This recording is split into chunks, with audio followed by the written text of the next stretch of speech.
दूसरी बात इसमें बड़ी इंपॉर्टेंट, जो सबसे इंपॉर्टेंट चीज आज की है, वो है रुके हुए रिजल्ट को लेकर, जिसको लेकर बहुत सारे जो हमारे व्यूअर हैं वो बार बार बात करते रहते हैं कि जो रुका हुआ रिजल्ट है उसकी जो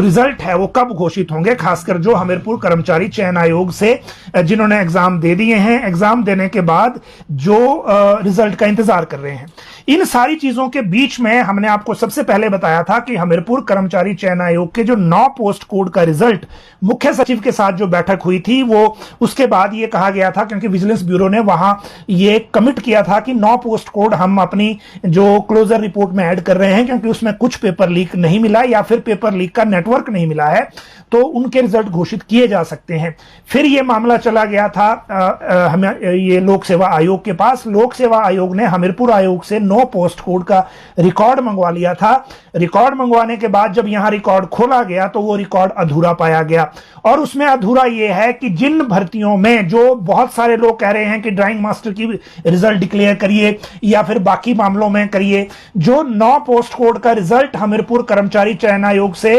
लोक सेवा आयोग को शिमला आया है, उस रिकॉर्ड में जो रिजल्ट बनके भी तैयार था, उस रिजल्ट में भी सभी मेंबर्स के सिग्नेचर नहीं है। या तो चेयरमैन के सिग्नेचर हैं, मेंबर्स के नहीं है, या सेक्रेटरी के और मेंबर के हैं, चेयरमैन के नहीं है, या फिर बाकियों के भी नहीं है। अब इसमें कंफ्यूजन यह है कि हमीरपुर कर्मचारी चयन आयोग में पूर्व भाजपा सरकार ने मेंबर्स की नियुक्ति, मुझे लगता है 2 या 3 मेंबर्स की नियुक्ति चुनाव आचार संहिता लगने के दिन नियुक्त की थी, और उनकी ओथ भी लास्ट डे हुई थी बड़ी हड़बड़ाहट में।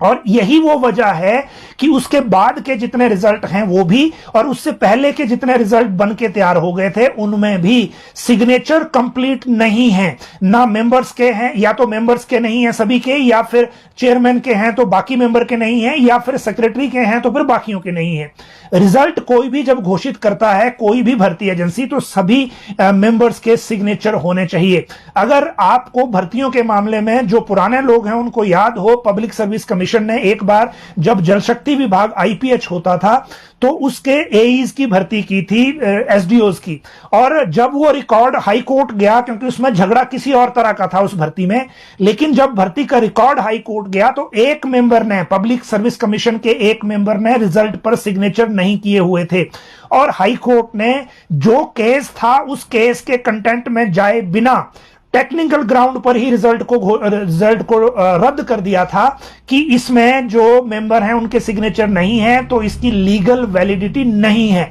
और यही वो वजह है कि अब पब्लिक सर्विस कमीशन इस तरह की घटनाओं को देखते हुए जो सिग्नेचर कंप्लीट नहीं है हमीरपुर आयोग से जो रिजल्ट आया है उसके मामले में, अब कोई भी इमीडिएट स्टेप आगे नहीं ले रहा है, खासकर उस रिजल्ट को फिर से स्क्रूटनाइज किए बिना। इस स्क्रूटनी के लिए पब्लिक सर्विस कमीशन ने अपने 2 मेंबर हमीरपुर भेजे हैं। कल ये लोग, मेंबर का मतलब कमीशन के मेंबर नहीं, लेकिन 2 कर्मचारी जिसको आप कह सकते हैं, ये मेंबर कर्मचारी हमीरपुर गए हैं, और ये जो हमीरपुर जाने के बाद जो वहां ओएसडी नियुक्त हैं उनसे जाकर जो रिकॉर्ड है उसको दोबारा से वेरीफाई करेंगे, और उसके बाद जो जो रिकॉर्ड इनको चाहिए वो वापस शिमला लाएंगे। फिर जाके ये डिसाइड होगा कि रिजल्ट घोषित होंगे और कब घोषित होंगे। इतना बिल्कुल क्लियर है कि मुख्य सचिव की तरफ से पब्लिक सर्विस कमीशन को कैटेगोरिकली कहा गया है कि आप रिजल्ट जल्दी डिक्लेयर करिए, खासकर उन पोस्ट कोड के मामले में जिनमें डॉक्यूमेंट वेरिफिकेशन पेंडिंग नहीं है और जिनमें विजिलेंस की जांच भी अब बाकी नहीं है। जहां तक डॉक्यूमेंट वेरिफिकेशन की बात है उसको लेकर अभी मॉड्यूल तय होना है और पब्लिक सर्विस कमीशन ही करेगा वो भी, लेकिन अभी एक मॉड्यूल नहीं बना है, उसके बाद फिर पता लगेगा कि वो किस तरह से होंगी। दूसरी बात, आज मुख्यमंत्री दिल्ली से जब फतेहपुर पहुंचे तो वहां पर जो युवा हैं वो वहां पहुंच गए थे, उन्होंने उनसे सवाल पूछा और सीएम ने यह जवाब दिया कि बड़ी जल्दी डिक्लेयर हो जाएंगे, आप थोड़ा सा सब्र करें। और दूसरी बात उन्होंने कही कि 15-20 दिन पहले जब मैंने इसका रिव्यू किया था तो मैंने रिजल्ट डिक्लेयर करने को कहा था, और कुछ टेक्निकल चीजें उसमें पब्लिक सर्विस कमीशन को लग रही थी, उनको पूरा कर रहे हैं और फिर रिजल्ट डिक्लेयर हो जाएंगे। बिल्कुल सही बात है। ये 15-20 दिन वही 15-20 दिन है जब जिस दिन मुख्यमंत्री ने कहा था कि 7 दिन के बाद रिजल्ट डिक्लेयर हो जाएंगे, क्योंकि सीएम को यह लगा कि मैंने जब ऑर्डर कर दिया और पब्लिक सर्विस कमीशन ने हां कर दी रिकॉर्ड लेने से या डिक्लेयर करने से, तो रिजल्ट जल्दी हो जाएंगे। लेकिन मामला, क्योंकि आपको पता है जो लीगल भी है, विजिलेंस भी चल रहा है बीच में, तो पब्लिक सर्विस कमीशन कोई ऐसा स्टेप नहीं लेना चाहता कि बाद में वो कुछ उलझे चीजें, और इसी वजह से थोड़ा सा टाइम लग रहा है। लेकिन सरकार की इंटेंशन भी रिजल्ट घोषित करने की है, मुख्य सचिव की डायरेक्शन भी ऐसी है, और पब्लिक सर्विस कमीशन सिर्फ जो टेक्निकल चीजें कंप्लीट चाहिए होती हैं, औपचारिकताएं पूरी चाहिए होती हैं, उनको पूरा करने के लिए कर रहा है।